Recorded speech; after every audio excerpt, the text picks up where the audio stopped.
I've been trying to troubleshoot an issue where when I cut the throttle all the way down, my copter becomes a little bit destabilized. And just going to talk you through some of the analysis I've done in the hopes that it'll be useful to you. The first thing let's do is let's just take a look at the issue. Just that little bobble there, that's what I'm talking about.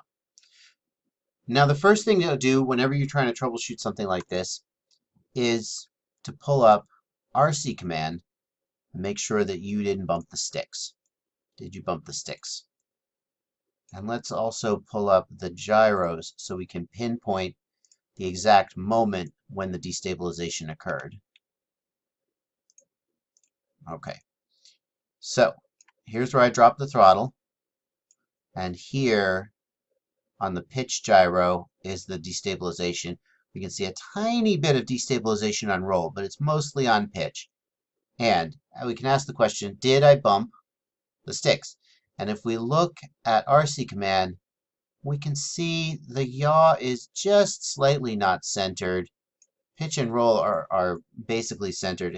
And the answer is basically no. I mean, I bumped the stick a tiny bit on yaw, but not at all on pitch or roll, and just the tiniest bit on yaw. So this destabilization is the result of some combination of exterior forces and tuning causing the destabilization, not that I need to do something as a pilot to stop bumping the stick. All right, so that's the first thing we check.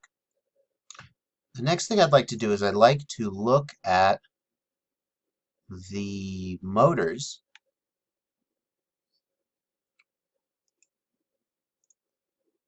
And I'd like to see what the motors are doing. And I can see that as I drop the throttle, the motors go down, of course, which is what you'd expect. And immediately I can see the cause of my destabilization is that two of these motors are bottoming out. And they are, in fact, the back two motors, the yellow and the red motor, back two. So the back two motors are bottoming out. The flight controller would like to command them to slow down even more, but it can't because they can't go below min throttle. And so the back end of the copter comes up. It has more thrust on the back end of the copter than it needs, and the back end of the copter comes up, the copter pitches forward, and the front two motors spin up to compensate for this and stabilize the copter again. And then everything is back to normal by about here, perhaps. Now, one thing that I think is interesting about this is that these back two motors, you see my throttle here is at 1066. I have idle up configured on my transmitter. My throttle will bottom out at 1030. My min check is at 1025. So we don't have an issue here of PID at min throttle or anything like that. We're never going below min check. But notice that here is the moment when the motors start to bottom out, and yet the throttle has not yet bottomed out. So the next question we could ask is, why are the rear two motors spinning slower than the front two motors, which results in the rear two motors bottoming out first before the throttle has fully bottomed out? And the answer to that lies in the PIDs.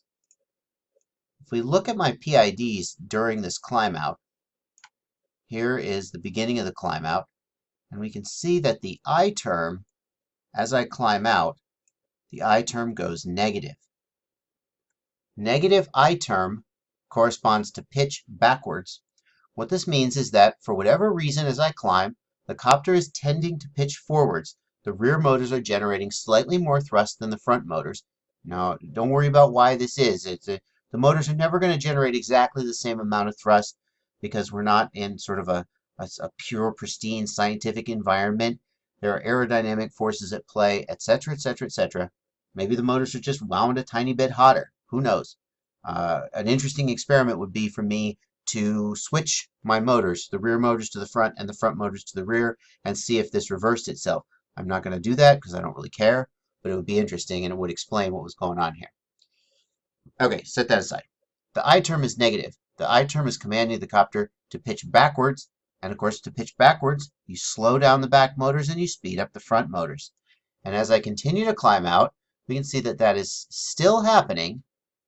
And in fact, at the moment that I drop the throttle, the I term goes way negative. In fact, let's just, how can we enhance this?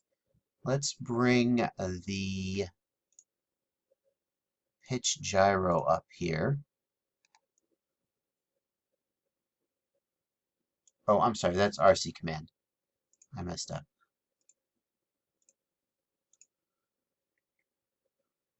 The pitch gyro so we can find the exact moment where the destabilization occurred. So as I drop the throttle, the I term stays about the same as it was.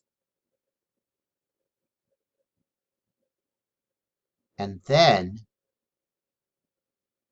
as the copter begins to pitch forward, the I term counteracts it by going even harder negative. And by the way, the P term also goes hard negative. And that's what causes those front motors to spin up and pick up the slack for what the rear motors were unable to do. So as I climb out, the I term is negative, causes the rear motors to spin slower and the front motors to spin faster. When I reach the zero throttle point, or the min throttle, no, I won't call it that, min throttle. Min throttle is an output value. Min check is an input value. I'm not going to get sloppy with my terminology. When I reach the bottom of my throttle's range, the rear motors run out of room before the front motors do, and the copter pitches forward. I have an interesting conundrum here now, and I don't have a clear answer for you on what the right thing to do is to solve this issue. One way you could approach this issue is to say, well, why is the I term negative during that climb out? It's a reasonably flat climb out. If anything, I'm flying forward. The rear end of the copter is raised. So why aren't my motors moving more evenly? And should I try like adjusting my CG to get those motors to spin more evenly? And I think that is the wrong direction to approach this from. Your motors are never going to spin perfectly evenly. There are always going to be aerodynamic and other forces that cause some motors to generate slightly more thrust than others. And the whole point of the I term is that the I term compensates for those. Especially along the pitch axis in forward flight, I usually see a positive I term. Here we're climbing out, we're seeing a negative I term. That's going to change depending on which way your copter is tilted and all these other factors. And trying to normalize the I term, unless the I term is really extreme and is causing your motors to run out of headroom more often than this. I mean, this is a relatively extreme flight condition where I've dropped the throttle all the way down, although it's becoming more and more normalized these days. So unless you have a really, really out of whack copter, I think trying to normalize the I term so that it's zero on all the axes is not the right way to go about it. The other reason I think that's not the right way to go about it is that I've played with shifting my battery around and shifting my CG, and it doesn't make very much difference at all in the almost no difference, at least in my experience, in the magnitude of the I term. And so that leads me to believe that whatever's causing this I term to be the way it is not related to like, oh, I'm just going to move my battery forward or backward and that'll fix it. It's something to do with the motors or the props, or are most likely, in my opinion, an aerodynamic effect having to do with some interaction between the props. I don't know. So I don't think we should be trying to move the battery around to try and fix this. The real question is, why is the PID loop not doing a better job of addressing the situation? So if we look at the motors, why do we not see a faster response here to cause these to compensate? And why do these motors run so hard off the bottom and these motors not pick up the slack sooner? Right? These motors stay bottomed out for quite some time. And ideally, I would really like to see the PID loop doing a better job of preventing the copter from getting destabilized in the first place. So if we look here, we can see that the P term goes negative and the I term goes negative. Maybe we could look at this and say, maybe I need a little bit more I gain, or maybe even a little bit more P gain. If we look at the P term during the rest of the flight, we could ask, is the P term sufficiently active, or is it maybe a little bit underactive? And I don't know. I'm still tweaking this copter a little bit. I'm not gonna make a judgment on that right here, but that's certainly a question we could ask.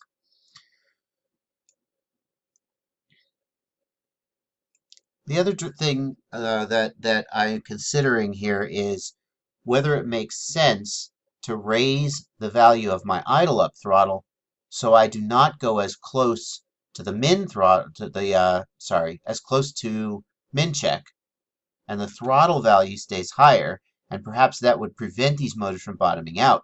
So there's a certain throttle value. Let's say that the back motors are running 5% slower than the front motors, and when I drop the throttle all the way down to 1030, the back motors fall off the bottom and bottom out. Okay. Well, if I were to raise that from 1030 to say 1050, maybe that would mean that the back motors wouldn't bottom out in the first place based on this condition here. And that would certainly be good. It would mean that I would not be able to descend as fast because my props would be spinning faster. So I wouldn't be able to drop out of the sky as fast.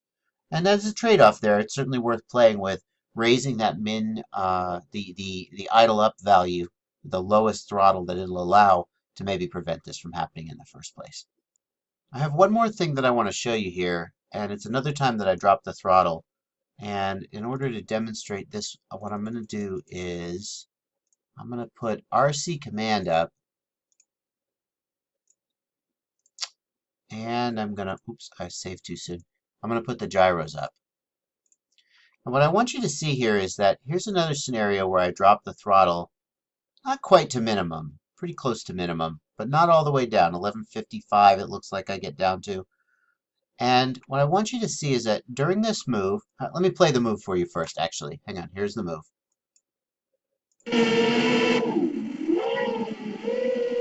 So that's a common thing for me to do, is if I'm going through a sweeping turn, I might chop the throttle just briefly, just to lose a little altitude and swing a little wider and help me set up the turn correctly.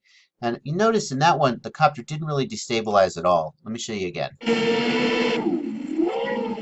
It's a very brief move, but if we look, we can see that during the moment when the throttle is down here, you can see right there.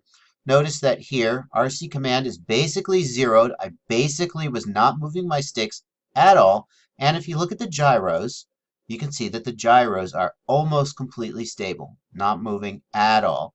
And it's only when I start moving here, yaw goes up, yaw starts moving, right? It's only when I start moving the sticks that we start seeing movement on the gyros. And the reason I want to point that out to you is because this points to a fundamental soundness of the tune in terms of stability at low throttle, the I gains specifically holding the copter steady over time, and in as much as P gains contribute to the health of the I term than good P gains, although P gains are more sort of related to oscillations and stuff than sort of the long-term stability that the I term is dealt with. The interaction there that I'm talking about is that if the P term is too low, there will be lots of error, and the I term will have to grow faster to pick it up. So there's some relation between the P term and the I term. If your P term is high enough, your I term will be lower, right? But mostly what we're seeing here during this longer move and the copter maintaining its stability is the I terms at work. And we can see that RC command is zeroed and the gyros are zeroed under a somewhat aggressive scenario, turn to the sideways, floating like that, and that's good. So that tells me that my tune is fundamentally sound, and something is going on here, an edge case of some kind at low throttle that I need to figure out. I don't have an answer for you, but hopefully talking it through with you has helped and been educational, and as always, happy flying.